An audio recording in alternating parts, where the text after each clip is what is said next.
Diqqat aholiga tezkor xabar. 17 may yakshanba kunidan boshlab tog'li hududlarda yashovchi fuqarolar ogohlantirildi. Tezda xabardor bo'ling. Assalomu alaykum, hurmatli tomoshabinlar. O'zbekistonda va jahonda sodir bo'layotgan eng so'nggi va dolzarb xabarlarni o'tkazib yubormaslik uchun hoziroq like tugmachasini bosib qo'yishni unutmang. Diqqat, joriy yilning 17 maydan 22 may kunlarida yomg'ir yog'ishi kutilyapti. Ushbu sababdan respublikaning tog'oldi va tog'li hududlarida sel suv toshqin hodisalari yuzaga kelishi mumkin. Bu haqida O'zgidromet tezkor ogohlantirish bilan chiqdi.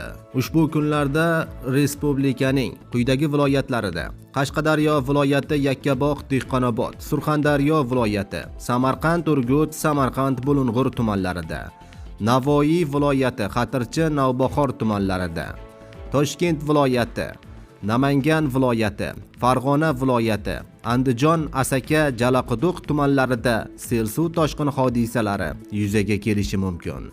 Respublikaning ayrim hududlarida yomg'ir suvlari to'planish ehtimoli bor. Bu esa hududlarni suv bosishiga olib kelishi mumkin, deyiladi ma'lumotda.